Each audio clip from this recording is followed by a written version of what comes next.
I used to be a person that used to be very easily offended. And today I want to share with you the things that I had to realize, the lessons that I came across that caused me to become a lot less easily offended. So I have my matcha collagen latte here. If you want to pick up a cup of tea on your own, we can chin chin and let's get into it.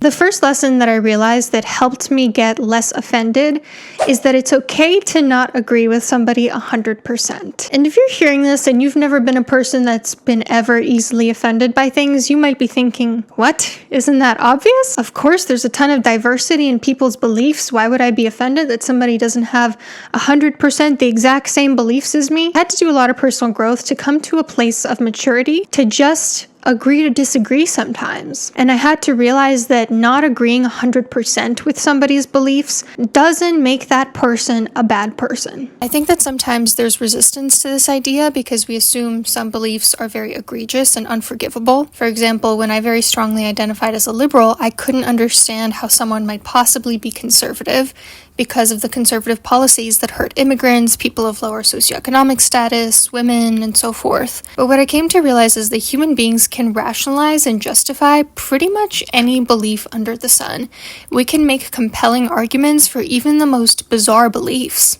Because it's not so much our belief that determines our morality, it's the route that we took to come to that belief. So for example, one person might say, oh, I want to vote Republican because I want to build a wall because I hate Mexican people. Whereas another person might say, I'm voting Republican because I myself am a Mexican immigrant and I came here through the legal route and I don't think that others should be able to get a workaround. And let me be clear, I'm not saying I agree with either of these statements. I actually disagree with both of them. But the point I'm trying to make is that sometimes it's not the belief itself that makes someone a good or bad person, it's the way that that person came to that belief. And once I realized this, I started to look around me and I realized that there are a lot of good people out there who hold a diverse range of beliefs.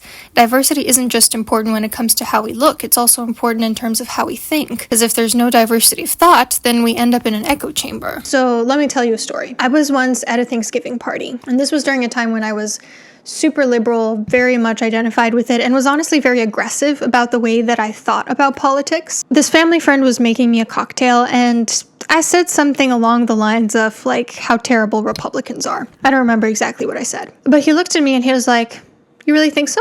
And then I remembered that this person was actually Republican himself. And I had this moment of cognitive dissonance of like, this person is welcoming me into his home, making me a cocktail, has always been kind to me and everybody that I've observed him with. And I'm here not only trying to pick a fight about politics, but thinking that he's a worse person because of his beliefs. We shouldn't be judging people based on what they call themselves or what they say they value.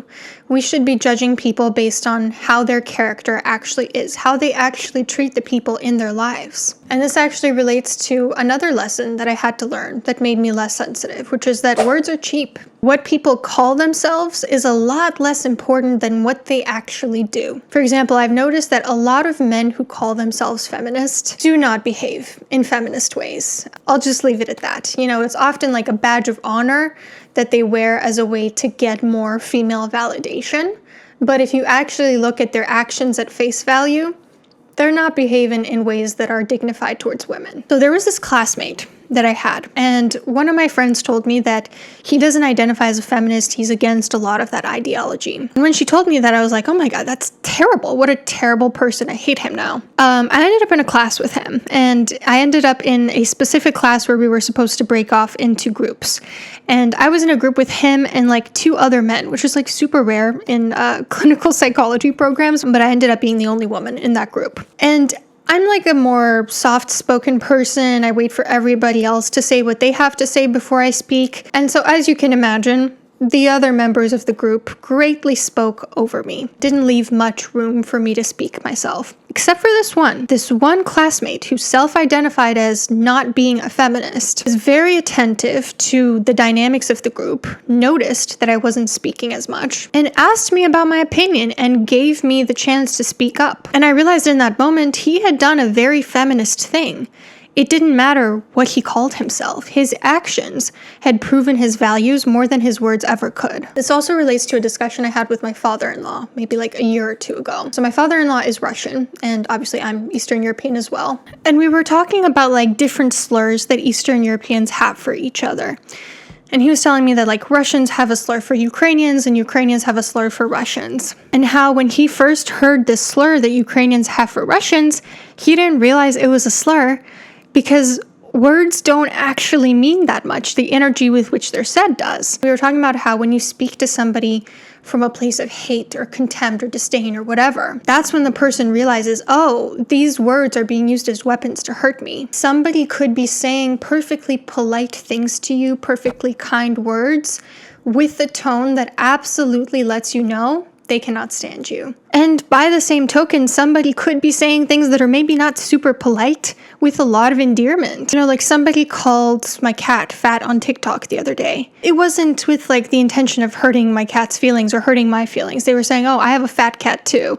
It was like a cute thing. Like fat cats are adorable. That's the energy with which it was said. So that's a really important lesson that I had to learn, that what people say and what they call themselves is so much less important than how they act and how they say things. Another lesson that I had to learn that I still don't entirely understand, but I'm a lot more open-minded about, is that people use humor differently. And humor is often a defense mechanism. I mean, we know that humor is often used to defend against feelings of pain about unconscious hard truths. But I did used to be one of those people that would get offended about comedians making edgy jokes.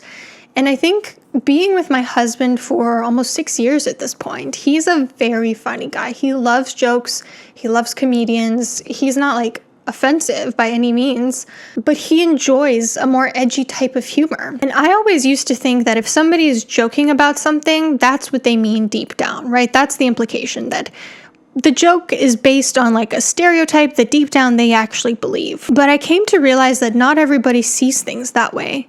I came to realize that there are some people that like those jokes not because they believe it, but because it's just absurd, or it's satire, or it's sarcastic, or it's playing into a stereotype that they actually don't believe at all. And I also realized that a lot of people use humor specifically to talk about things that are important to them. So for instance, I've noticed that Ricky Gervais makes a lot of jokes about dead animals. I mean, we watched one of his Netflix specials when my husband's dog had just died. We were not expecting how many dead dog jokes there were, right? Like you would never really expect that.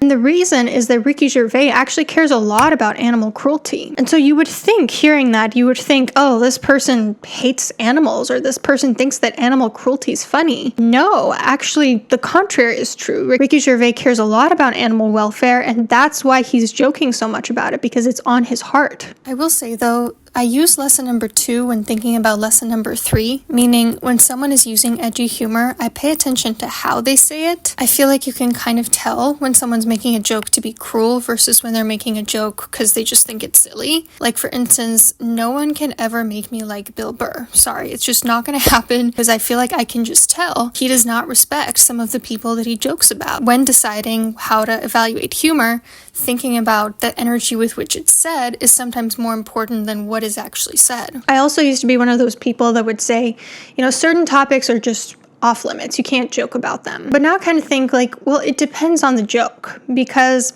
joking about your own trauma, for instance, very different from joking about somebody else's trauma in a way where you're trying to invalidate them and re-traumatize them. If we just say, oh, blanket statement, you can't joke about a certain type of trauma, well, then you're telling people that they can't process through what's happened to them in the defense mechanism that they use, which is humor. There are sensitive ways to do it, and there are insensitive ways to do it. But I don't think it's as simple as some things are just off limits when it comes to humor. I'm really starting to question this notion that what we joke about reflects what we actually believe deep down. Sometimes humor is just humor. Sometimes humor is there to just make somebody smile or help somebody process through something that's difficult for them. There's no need to get offended about that. Another lesson I learned is that sometimes the truth isn't what you want to hear. Just because it's not something you want to hear doesn't mean it's productive to deny that it's real. I think I used to use a lot of confirmation bias. I used to go into a discussion already having my mind made up and wanting to gather all the evidence to sort of serve as ammunition for my belief. But it kind of bit me in the ass. And I kind of realized, you know what, like if you ignore reality and you are so convinced of the opposite and you try to dig yourself deeper into that hole, at some point somebody might call you out on it. And they might call you out on how you didn't consider this piece of information that is very much established as true. And it's going to hurt so much more than if you had just accepted the reality that you didn't want to accept in the first go. You know, I'm trying to think of an example. This isn't like a big one that's been a part of my life. It's more of like a small example, but I used to very much believe that there are no differences between men and women, you know, overall trends, you know, no biological differences. And there was a lot of scientific evidence that I ignored to believe that. And when I actually opened myself up to the reality that, hey, there are sometimes going to be truths that you don't like, and that doesn't make them less true, I realized, okay, no, there are some biological differences. It doesn't mean men are from Mars, women are from Venus, but there are some differences, and that's okay, and there's nothing wrong with that. And also, there's nothing offensive about that. Because we're different doesn't mean those differences have to be used to perpetuate inequality. Another lesson I learned is that what other people think is not something you can control. So this is one that I really learned from Stoicism. Stoicism is all about how you need to focus on doing the things that are within your character, and everything else, everything that happens to you, everything that happens in the universe, everything that other people do and think and say should not concern you, because it is ultimately not something that you can control. Realizing this is absolute freedom. And I'm still working on it sometimes. I still feel myself wanting to persuade people to see my viewpoint in some situations. But more and more I try reminding myself, anytime somebody has an opinion that doesn't sit right with me, I can't control what they think.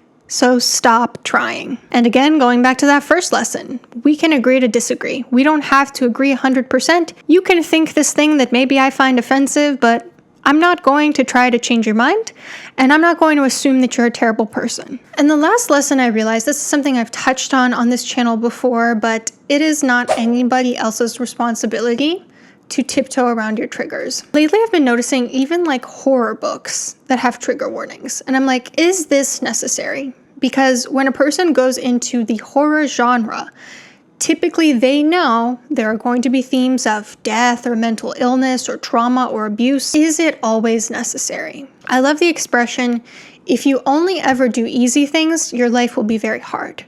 But if you do hard things, your life will be easy. In the context of people tiptoeing around your triggers, this means if you try to make your life as comfortable as possible and never get triggered, at some point you're going to come into contact with those triggers in situations where you can't have absolute control, and it's going to be very difficult for you. Much harder than if you work through those triggers when they pop up. Avoiding your triggers makes anxiety worse, whereas exposing yourself to triggering things dissipates that anxiety. It allows you to work through anxiety, through trauma.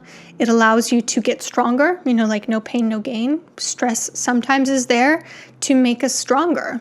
And now in the context of trigger warnings, I do agree with them in the sense that they can be helpful for people deciding when and how to expose themselves to triggers. Because sometimes a person is maybe just not ready. Maybe they have this book that they bought and they know it contains a triggering theme. Maybe they're just not in the mindset for it tonight.